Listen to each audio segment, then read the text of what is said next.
누가복음 15장 1절부터 10절까지의 말씀을 봉독하겠습니다. 모든 세리와 죄인들이 말씀을 들으러 가까이 나아오니 바리새인과 서기관들이 수군거려 이르되 이 사람이 죄인을 영접하고 음식을 같이 먹는다 하더라. 예수께서 그들에게 이 비유로 이르시되 너희 중에 어떤 사람이 양 100마리가 있는데 그 중에 하나를 잃으면 99마리를 들에 두고 그 잃은 것을 찾아내기까지 찾아다니지 아니하겠느냐. 또 찾아낸 즉 즐거워 어깨에 메고 집에 와서 그 벗과 이웃을 불러 모으고 말하되 나와 함께 즐기자. 나의 잃은 양을 찾아내었노라 하리라. 내가 너희에게 이르노니 이와 같이 죄인 한 사람이 회개하면 하늘에서는 회개할 것 없는 의인 99으로 말미암아 기뻐하는 것보다 더하리라. 어떤 여자가 10드라크마가 있는데 하나를 잃으면 등불을 켜고 집을 쓸며 찾아내기까지 부지런히 찾지 아니하겠느냐. 또 찾아낸 즉 벗과 이웃을 불러 모으고 말하되 나와 함께 즐기자. 잃은 드라크마를 찾아내었노라 하리라. 내가 너희에게 이르노니 이와 같이 죄인 한 사람이 회개하면 하나님의 사자들 앞에 기쁨이 되느니라. 하나님의 말씀입니다. 아멘.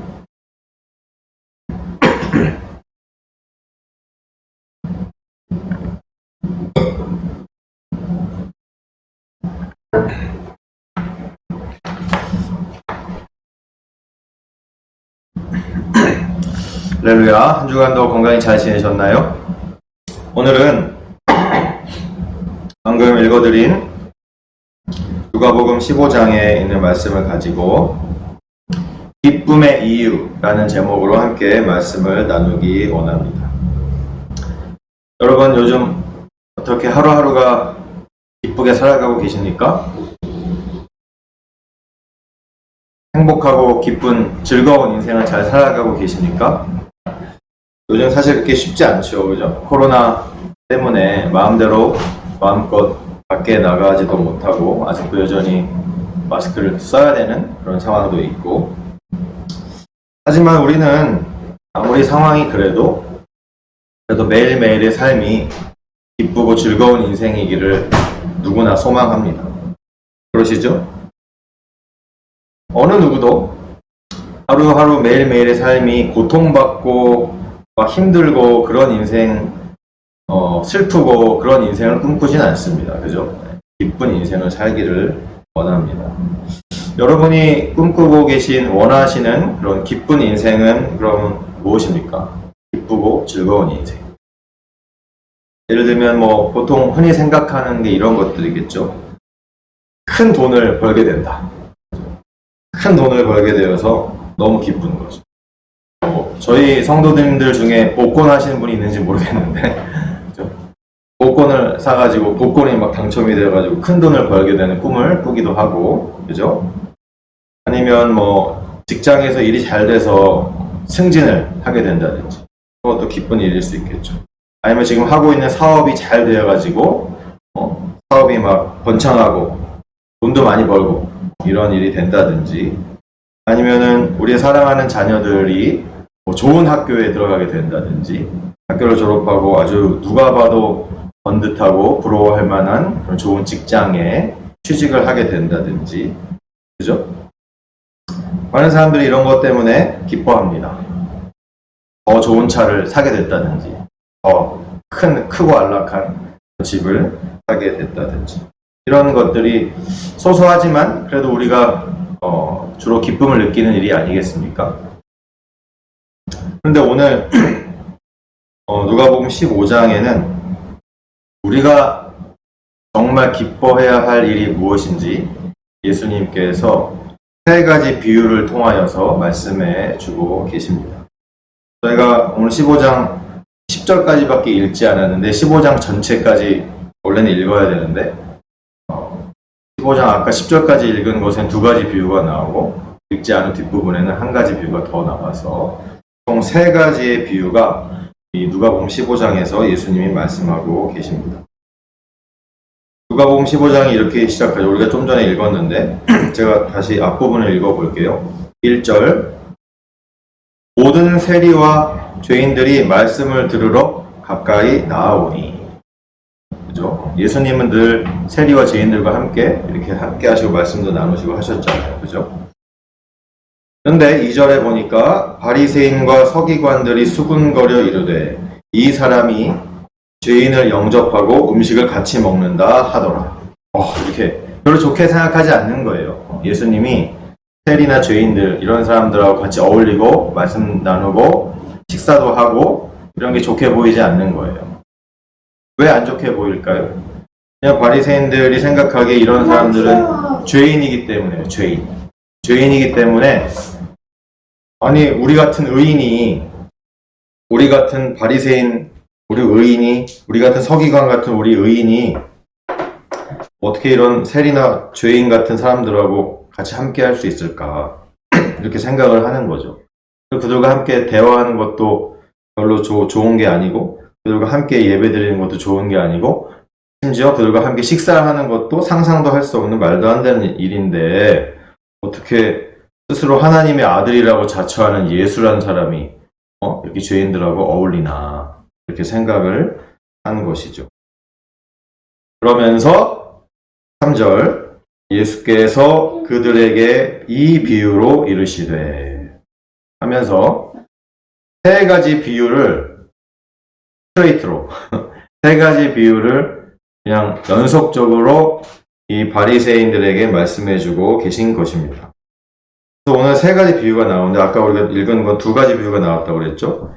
잃어버린 양이 원래 100마리가 있었는데 한 마리 양을 잃어버렸어요. 그죠? 그 양을 다시 되찾은 잃어버린 양을 찾은 비유가 나오고 그리고 드라크마라는 동전인데 그 동전을 잃어버렸다가 찾은 어떤 여인에 대한 그런 비유가 나오고 우리가 읽진 않았는데 그 뒤에는 뭐가 나오냐 하면 유명한 돌아온 상자에 대한 비유가 나오게 됩니다. 이 세 가지 모든 비유들은 원래는 이 성경의 문맥상 보면 이것은 그냥 아무한테나 하시는 말씀이 아니고 오늘 죄인들과 가까이 하신 예수님을 보고 수근수근하는 그 바리새인들에게 하시는 비유가 바로 이 세 가지 말씀이 되는 것이에요.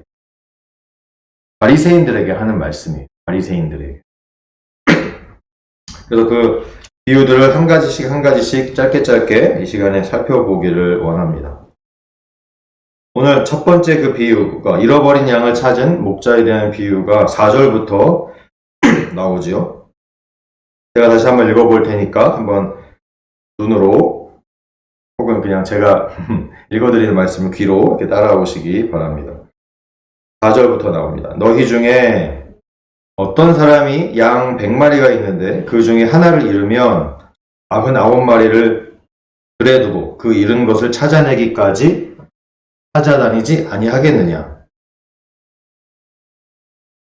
또 찾아낸즉 즐거워 어깨에 메고 집에 와서 그 벗과 이웃을 불러 모으고 말하되 나와 함께 즐기자. 나 잃은 양을 찾아내어노라 하리라. 내가 너희에게 이르노니 이와 같이 죄인 한 사람이 회개하면 하늘에서는 회개할 것 없는 의인 99으로 말미암아 기뻐하는 것보다 더하리라. 아멘. 이렇게 말씀하셨어요. 양이 100마리가 있었는데 양을 한 마리 잃어버려가지고 그것을 찾아다녔어요. 결국에 힘들게 찾아내서 너무 기뻤어요. 기뻐서 친구들 다 초청해가지고 잔치를 벌이는 거죠. 방금 읽어드린 것처럼 한 사람이 회개하는 것이 하늘에서 어마어마하게 기뻐하시는 일이다. 이렇게 말씀하시는 거예요. 근데 오늘 이 예수님의 비유의 말씀에 한 사람이 회개한다고 했는데 그 한 사람은 바로 지금 예수님이 어울리고 있는 세리나 죄인들 같은 죄인을 비유로 말씀하시는 겁니다. 그 죄인. 그 사람이 바로 그 지금 이 비유에서 나오는 한 사람이 회개하는 것이에요. 그러면은 방금 제가 읽어낸 7절에도 나오는 회개할 것 없는 의인 99. 잃어버리지 않은 우리의 잘 있는 의인 99, 양 99마리는 누구를 상징하는 거냐 하면 지금 예수님을 수근수근 죄인들과 함께 한다고 예수님 앞에서 수근수근 거리고 있는 그 바리새인들을 비유로 하시는 말씀이에요. 바리새인들은 회개할 것이 없는 의인 99과 같은 사람들이에요. 스스로 죄가 없다 나는 죄가 없고 나는 의롭다. 그런 바리새인들을 상징하는 것입니다. 바리새인들은 실제로 자기 자신들은 죄가 없다라고 생각합니다. 자기 자신들은 스스로 의롭다고 생각을 합니다. 기뻐합니다. 그런 것 때문에. 나는 이런 세리나 죄인이나 이런 사람들처럼 내가 죄인이 아님으로 인해서 기뻐합니다. 내가 하나님 앞에 의롭기 때문에 그 사실로 인해서 기뻐합니다. 그러나 오늘 예수님께서 비유로 분명히 말씀해 주셨듯이 하나님께서는 그런 것들로 기뻐하지 않으시고 한 영혼이 회개하고 돌아온 것을 기뻐하신다. 아멘. 그렇게 이 비유를 통하여 분명히 말씀해 주고 계신 것입니다.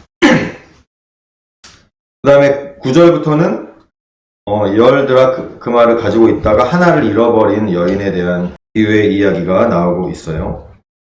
제가 또 읽어보겠습니다. 8절부터 어떤 여자가 10드라크마가 있는데 하나를 잃으면 등불을 켜고 집을 쓸며 찾아내기까지 부지런히 찾지 아니하겠느냐. 이 10드라크마라는 것이 뭐냐 하면 단순히 동전 10개를 가지고 있다가 하나를 잃어버린 그런 상황이 아니에요. 드라크마라는 것은 노동자 하루 홈삭스에 해당하는 가치가 있는 동전이었어요. 근데 왜 하필이면 10드라크마냐?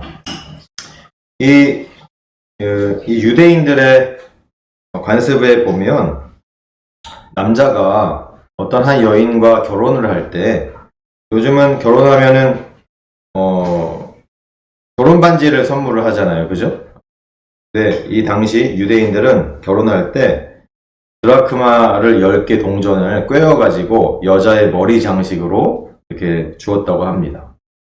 그러니까 이게 일종의 결혼 예물 같은 거예요. 단순히 동전을 잃어버린 게 아니에요. 결혼 예물로 받은 거예요. 그러니까 방금 얘기해 드렸지만 우리식으로 얘기하면 결혼 반지 같은 거예요. 결혼 반지.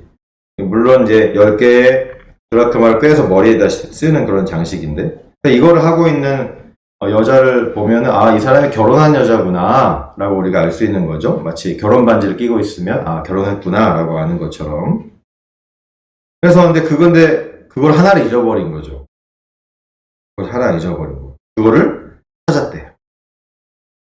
9절에 보면 또 찾아낸 즉 벗과 이웃을 불러 모으고 말하되 나와 함께 즐기자. 잃은 드라크마를 찾아내었노라 하리라.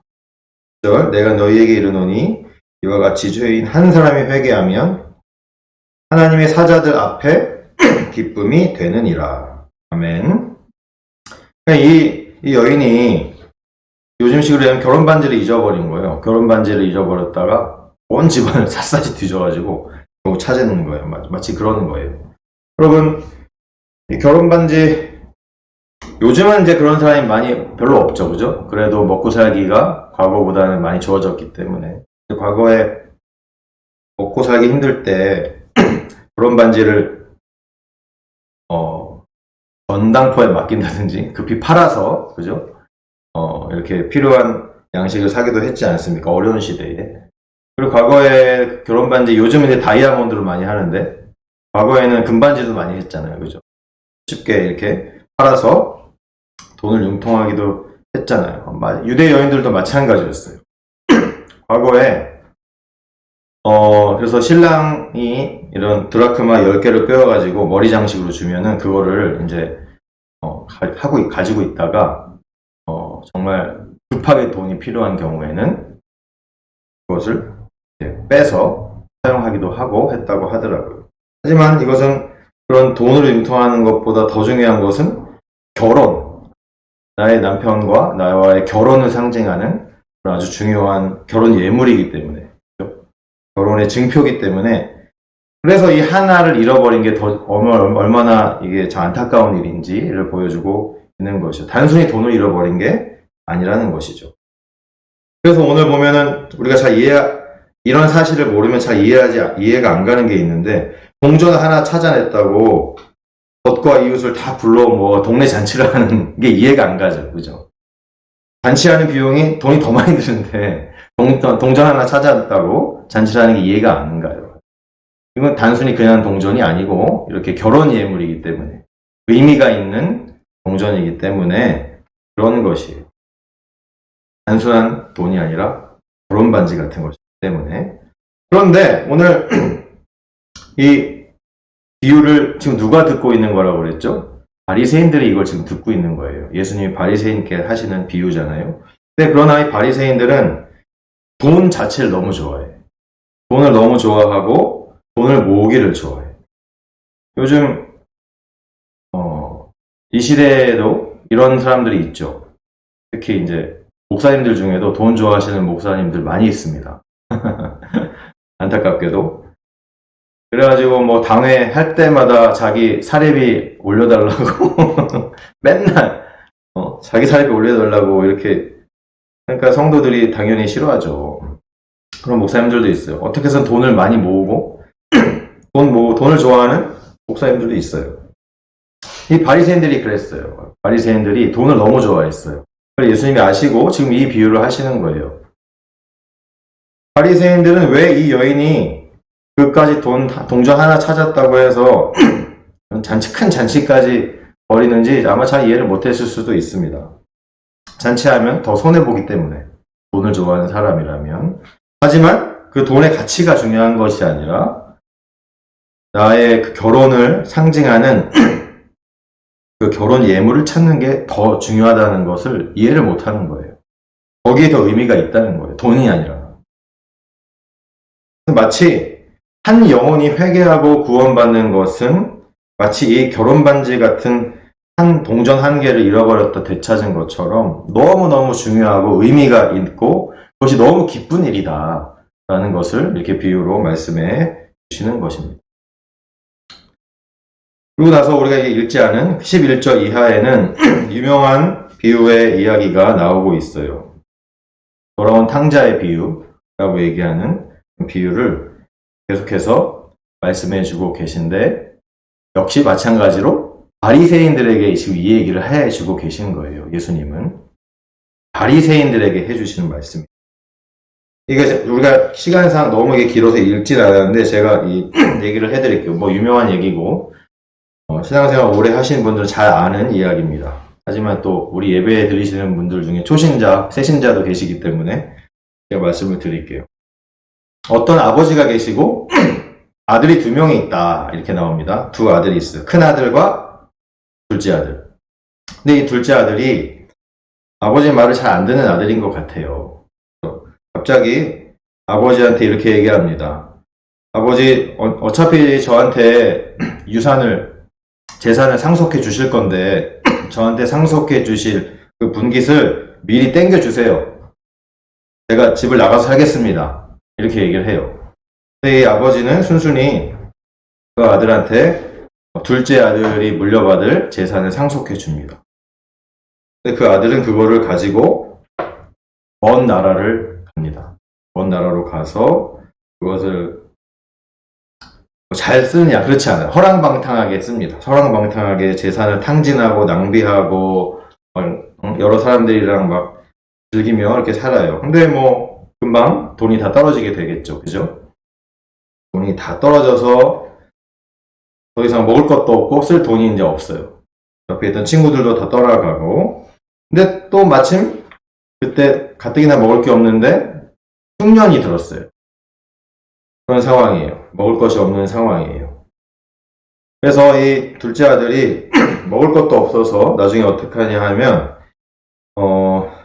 돼지를 치는 사람을 찾아가서 내가 돼지를 치고 돼지가 먹다 남은 그 사료, 지엄 열매라고 성경에 나오는데 그 돼지가 먹는 돼지밥이라도 조금 먹게 해달라 이런 식으로 사정사정합니다.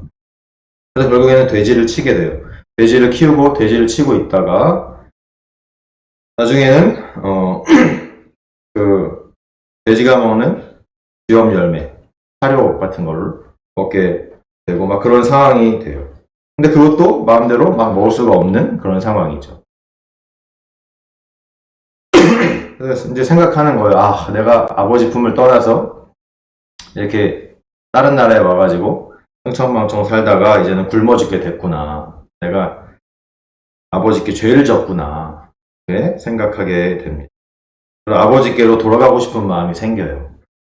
아버지께로 내가 다시 돌아가야겠다. 근데 내가 돌아가서 염치가 없고 죄를 졌기 때문에 아들로서 다시 가기는 어렵고 그냥 종의 하나로, 품꾼의 하나로 여겨달라고 하고서 일단 아버지 집으로 다시 돌아가서 살아야겠다. 이렇게 생각을 하고 아버지께로 돌아가게 됩니다.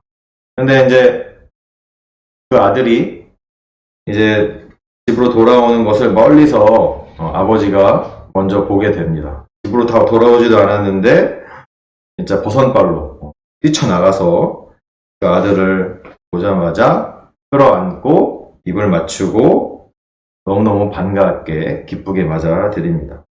근데 이 아들이 하는 얘기가 뭐냐면 아버지 제가 하나님 앞에 아버지 앞에 죄를 많이 졌기 때문에 지금부터는 아들로 있기가 어렵고 그냥 종처럼 품꾼처럼 여겨주세요 이렇게 얘기를 합니다. 그러나 아버지는 들은 채도 안 하죠. 사랑하는 아들이 살아 돌아왔는데 제일 좋은 옷을 입혀줍니다.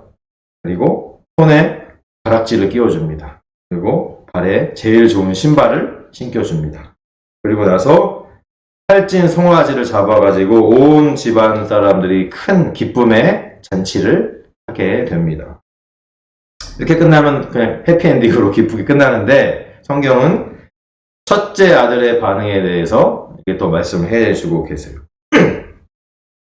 밭에서 열심히 첫째 아들이 일을 하고 있는데 갑자기 막 집 근처에서 막 풍악 소리가 나고 춤추는 소리가 나고 사람들이 막 왁자지껄 잔치하는 소리가 막 나는 거예요. 그래서 깜짝 놀라서 종에게 물어보니까 당신의 동생이 돌아와서 아버지가 큰 살찐 송아지를 잡고서 크게 이렇게 잔치를 하고 있습니다. 이렇게 얘기를 해줘요. 그랬더니 이 첫째 아들의 반응이 우리가 오늘 주목해 보아야 할 것입니다. 첫째 아들이 화가 납니다. 화가 나서 집에 들어가지 않으려고 합니다. 그랬더니 아버지가 이제 집에 나와서 큰아들에게 얘기를 합니다. 왜 안 들어오냐 그랬더니 이 큰아들이 화가 나서 얘기를 하는 거예요. 아니 내가 아버지 집안에서 이렇게 열심히 섬기고 일도 열심히 하고 열심히 했는데 염소 새끼라도 하나 잡아서 잔치한 적이 없는데 아버지의 재산을 창녀들과 함께 날려버린 이 아들이 돌아왔다고 해가지고 이 살찐 송아지 잡고 이렇게 큰 잔치를 벌이는 게 말이 되냐? 화를 내며 아버지에게 얘기를 하죠. 아버지가 얘기합니다. 너는 언제나 나와 늘 함께 있는데 내 것이 다 네 것이 아니냐?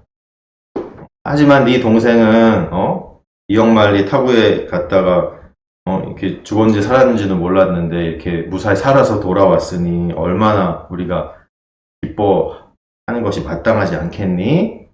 이렇게 얘기를 해 주는 것이죠. 오늘 이 비유에서 세 명의 사람이 등장하죠. 그죠? 아버지가 나오고 첫째 아들, 그리고 집 나갔다 돌아온 둘째 아들 이렇게 나옵니다. 그죠? 먼저 이 아버지는 누구를 상징하는 것이냐면 하나님 아버지를 상징하는 것입니다. 그럼 이 첫째 아들이 누구고 둘째 아들이 누구냐?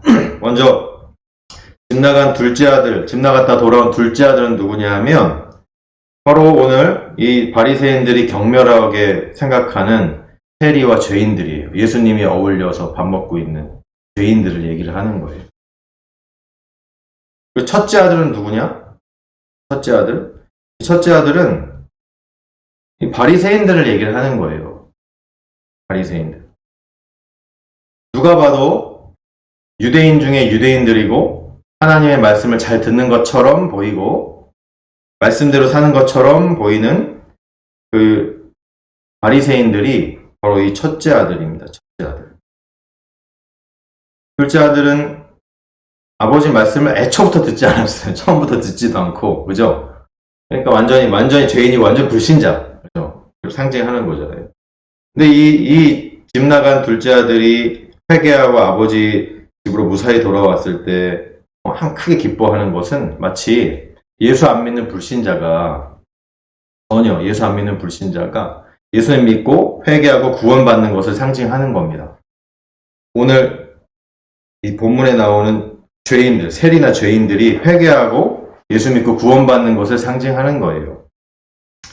근데 이 첫째 아들은 이 바리새인 같은 사람들인데 겉으로 보기에는 참 대단한 사람들처럼 보이죠. 그죠? 말씀도 순종하는 것처럼 보이고 믿음도 대단한 것처럼 보이고, 그죠? 사람들이 다 인정하는 그런 사람들. 유대인 중에 유대인, 바리새인들. 그게 첫째 아들. 그런데 실상 그 바리새인들의 속마음을 생각해 보면 이 아버지의 마음을 전혀 모른다는 거예요. 이 첫째 아들처럼. 이 첫째 아들의 문제가 뭐냐면 아버지의 생각을 전혀 모른다. 아버지의 마음을 이해할 생각이 전혀 없다. 이것이 문제입니다. 아버지가 기뻐하는 것을 함께 기뻐할 줄 모른다. 이것이 문제예요. 아버지가 마음에 두고 있는 것을 마음에 둘 줄 모른다는 거예요. 여러분, 둘째 아들이 집 나간 아버지의 마음을 생각해 보세요. 이 아버지가 둘째 아들이 재산을 물려받아서 외국으로 나간 이후에 이 아버지의 마음이 어떻겠습니까?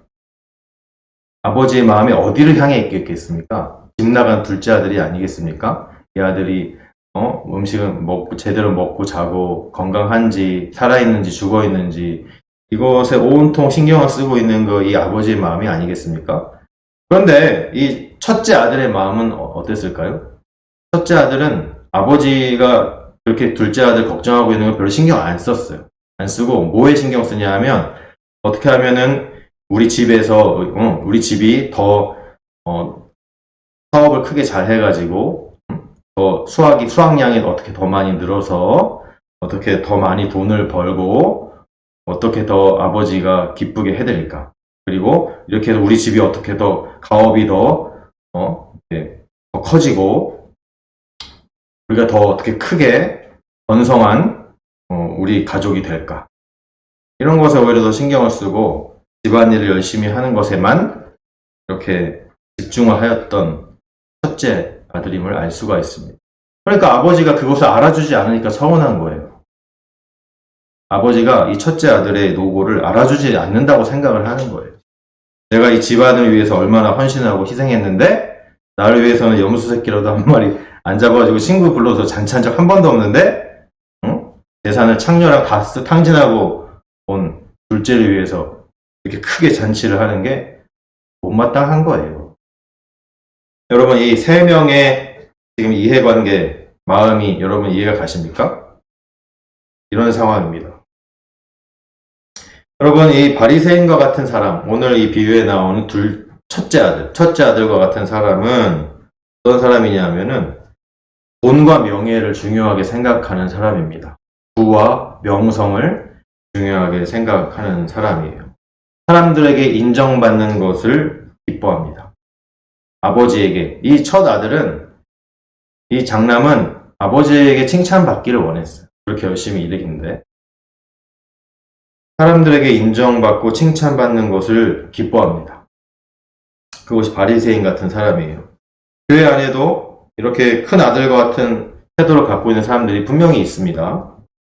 스스로 깨끗하다 생각하는 거. 스스로 나는 그래도 이 정도. 내가 교회 안에서 그래도 매주 이렇게 예배드리면서 내가 이렇게 하는데 그래도 나는 이 정도 하는데 이렇게 생각하는 거예요. 스스로 어느 정도는 깨끗하다라고 생각을 하는 거예요. 스스로 나는 이 정도면 하나님이 인정해 주지 않을까? 라고 생각을 하는 거예요. 이런 사람들은 사람의 인정을 늘 갈급합니다. 목사님이 인정해 주기 원하고 하나님이 인정해 주기 원하고 다른 성도들이 자기를 알아봐 주기를 원해요. 인정해 주기를 원해요. 그런 걸로 기뻐합니다. 그런데 그것이 잘못된 것이다 라고 말씀해 주고 있는 것이에요. 이런 사람들은 겉으로 보기에는 바리새인들처럼 이 큰 아들처럼 하나님께 잘 순종하는 것처럼 보여요. 말씀대로 살고 예배 생활도 열심히 하고 그렇게 하는 것처럼 보여요. 그런데 이 큰 아들 보세요. 이들의 실제 모습은 뭐냐 하면 아버지의 마음을 전혀 생각하지도 않는 거예요. 아버지의 생각을 별로 생각 안 하는 거예요. 아버지가 어디에 관심이 있는지 별로 관심이 없어요, 사실은. 그 속마음이 전혀 하나님을 향하여 있지 않은 그런 모습입니다. 하나님을 사랑하지 않는 거예요. 이 큰 아들이 정말 자신의 아버지를 사랑했으면 이런 반응이 있었겠습니까? 그죠? 아버지와 마찬가지로 동생이 집 나갔을 때부터 그 동생을 위해서 걱정하고 염려하지 않았겠습니까? 이것이 당연한 그 형의 모습이 되잖아요. 그죠? 전혀 그런 모습이 아니었다라는 것입니다. 이것은 겉과 속이 다른 위선적인 신앙생활을 하는 사람들, 바리새인과 같은 사람들을 빗대어서 예수님이 말씀하시는 거예요. 예수님께서는 이런 신앙을 가진 이 바리새인들을 통해서 바리새인들에게 여러 차례 경고하시고 꾸짖고 하셨어요. 예를 들면 대표적인 것이 마태복음 23장에 예수님께서 화 있을진저 외식하는 서기관들과 바리새인들이여, 이 말씀을 수도 없이 반복적으로 말씀하시면서 겉과 속이 다른 위선적인 신앙이 얼마나 잘못된 것인지 마태복음 23장에서도 아주 적나라하게 예수님이 말씀해주고 계십니다. 이 큰아들이 문제인 거예요. 큰아들. 작은 아들이 문제처럼 보였지만 사실은 큰아들이 문제예요. 큰아들. 이 비유를 우리가 좀 깊이 보면은 정말 문제인 것은 큰아들임을 우리가 알 수가 있어요. 이 큰아들은 또한 어떤 면에서 지금 우리가 본문 15장 뒷부분에 나온 이 집 나갔다 돌아온 탕자의 비유가 나오라고 하잖아요. 보통 흔히들. 그런데 이 돌아온 탕자 1차적으로는 집 나갔다 실제로 돌아온 둘째를 얘기를 하는 거겠지만 영적으로 봤을 때 진짜 아버지의 마음을 떠난 탕자는 누구이겠습니까? 첫째 아들, 장남이 영적으로 봤을 때 실제로 아버지의 마음을 떠나 있었던 탕자였다 라는 것을 이렇게 보여주고 있는 것입니다. 몸은 집에 있었지만 물리적으로는 아버지랑 가까이 있었지만 영적으로, 실제적으로는 오히려 이 첫째 아들이 아버지를 떠난 탕자였다라는 것이. 그래서 이 큰 아들은 바리새인 같은 유대인들, 예수님이 이 비유를 말씀하셨을 때 바리새인을 지칭하는 얘기, 그런 사람이었지만 참 이 시대에서는 우리가 이미 수십 년간 신앙생활을 해온 기성교회들이라든지 아니면 기성교회의 성도들을 비유를 하는 것입니다. 오랫동안 수십 년간 신앙생활을 저 같은 사람들. 이 비유에 나오는 큰 아들처럼 요즘 현대 교회와 성도들은 이 아버지 마음에 별로 관심이 없는 것을 우리가 가끔 볼 수가 있습니다. 별로 관심이 없어요. 하나님의 아버지가 어떤 사랑을 하고 계신지, 하나님 아버지가 어떤 것에 마음을 더 두고 계신지 별 관심이 없어요.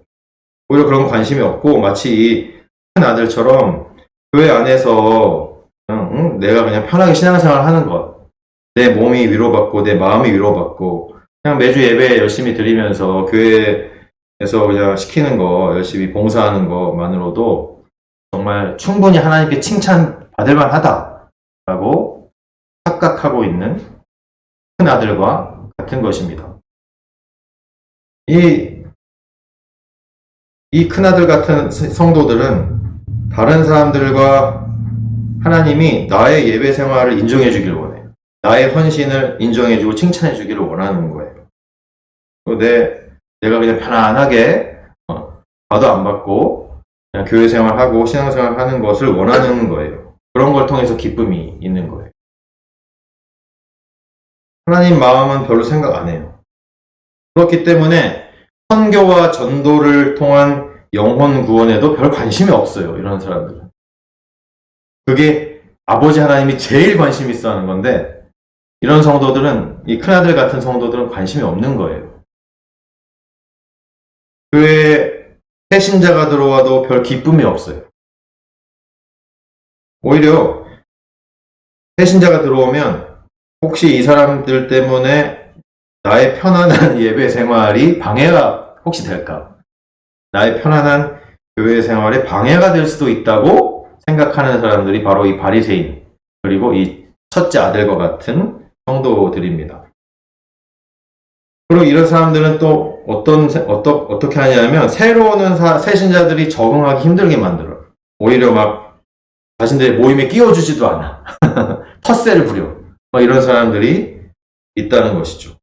그 안에서 자신이 누리고 있는 기득권을 절대로 지키려고 하는 이런 첫 아들과 같은 성도들이 있다라는 것입니다.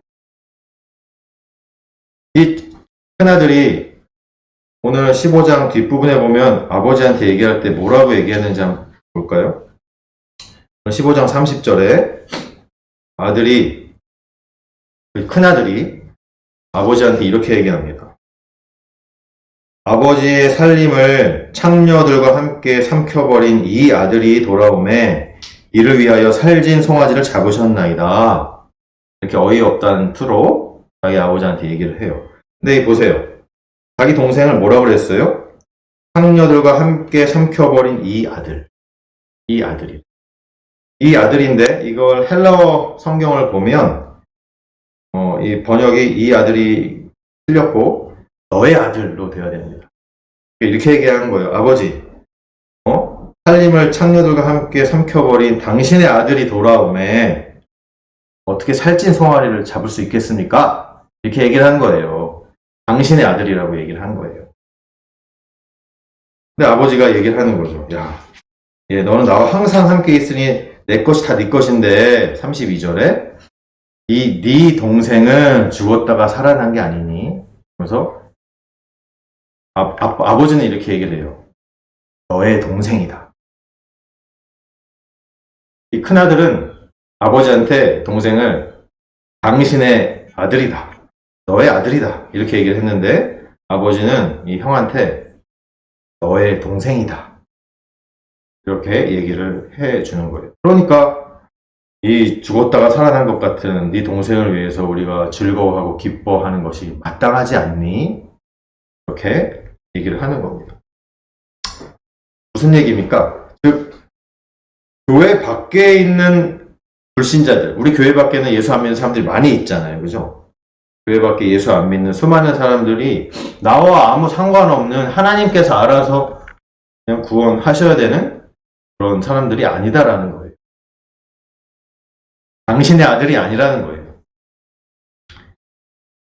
결국에는 밖에서 나와 아무 상관없는 것처럼 보이는 그 수많은 사람들도 결국에는 예수님을 믿고 나와 영적인 형제 자매가 되어야 된다라는 것을 말씀해 주고 있는 것입니다.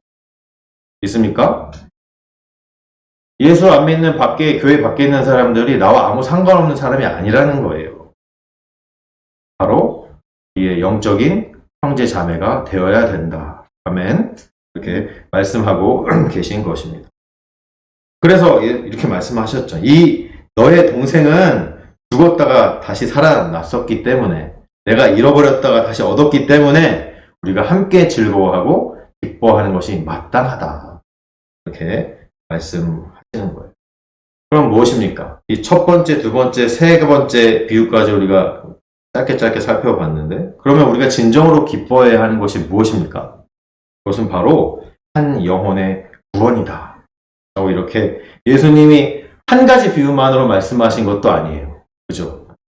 세 가지 비유. 똑같은 주제예요, 사실. 잃어버린 한 양을 찾는 목자에 대한 비유, 잃어버린 한 드라크마를 찾는 여인에 대한 비유, 그리고 집 나갔다가 돌아온 황자에 대한 비유. 이 세 비유는 한 가지 주제를 담고 있는데, 그것이 바로 그 어떠한 것보다도 한 영혼의 구원이 마땅히 기뻐할 만한 일이다. 라고 예수님께서 이렇게 반복적으로 얼마나 중요하면 이것을 얼마나 우리한테 알려주고 싶었으면 이렇게 3번이나 반복적으로 똑같은 주제의 비유를 우리에게 말씀해 주신 것입니다. 우리가 가장 기뻐해야 되는 것은 바로 영혼의 구원인 것입니다. 왜냐하면 하나님 아버지가 그걸 가장 기뻐하기 때문이에요. 그러니까 하나님이 가장 기뻐하세요. 가장 기뻐해요. 우리가 큰아들처럼 자꾸 다른 것에 신경을 쓰고 있으면 하나님이 가장 기뻐하는 그것을 우리는 할 수가 없어요. 큰아들처럼.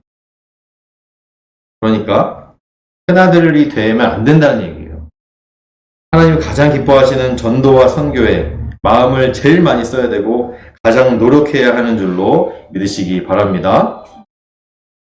누가복음 10장에 보면 예수님께서 70명의 제자를 세우셔서 70명의 제자들이 이제 둘씩 짝을 져서 이제 보냅니다. 그래서 전도하고 막 능력을 행하게 하시고 막 그래요. 하나님의 나라를 선포하게 하세요. 그러고 나서 누가복음 10장에 보면 그 70명이 예수님께로 돌아옵니다. 전도를 마치고 나서 70인이 기뻐하면서 돌아와서 예수님한테 뭐라 그러냐면 예수님의 이름으로 전도를 했더니 귀신들도 우리한테 항복을 했어요. 이렇게 기뻐하면서 얘기를 합니다. 그랬더니 예수님이 이렇게 얘기해서 그럼 내가 너희한테 뱀을 전갈을 밟을 내가 능력을 줬고 모든 사탄 마귀 원수의 능력을 제어할 권세를 주지 않았니? 너희를 해칠 자가 없을 것이다. 예수님이 말씀하시면서 무슨 얘기를 하냐면 그러나 귀신들이 너희에게 항복하는 것으로 기뻐하지 말아라. 너희들이 기뻐할 건 뭐냐면 너희의 이름이 하늘에 기록된 것으로 기뻐하여라. 아멘. 이렇게 말씀하셨어요. 그럼 무엇입니까? 내가 예수님의 이름으로 어떤 일을 행하여서 일이 잘 되고 능력이 나가고 하나님의 사역인 것처럼 보이는 것들이 막 부흥하고 이런 것들로 기뻐하지 말라는 거예요. 정말 기뻐할 것은 영혼의 구원이다. 네가 구원받은 것이 가장 기뻐할 일이다. 이렇게 말씀하시는 것입니다. 영혼 구원이 가장 기쁜 일인 것입니다. 말씀을 정리하고 마치겠습니다.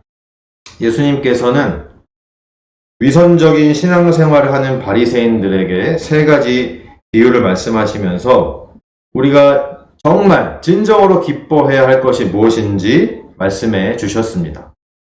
그것은 바로 영혼의 구원입니다. 영혼의 구원. 아멘.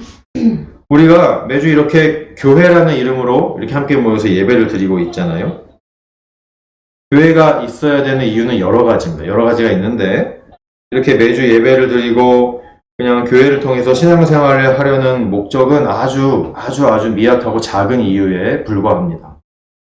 큰 이유는 아니에요.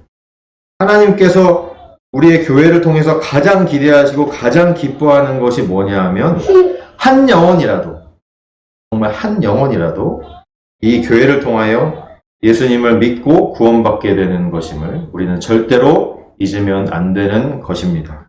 아멘. 그래서 우리 선교 장로교회가 다른 거는 다 뒤로 하고 오직 전도와 선교에 모든 힘을 다하는 그런 교회가 되었으면 좋겠습니다. 왜 그렇게 해야 됩니까? 하나님이 그걸 제일 기뻐하시기 때문에 그래요. 하나님이 별로 신경 많이 안 쓰는 것에 대해 우리가 돈을 들이고 우리의 시간을 들이고 우리의 몸을 들여야 되겠습니까? 하나님 별로 신경도 안 쓰는데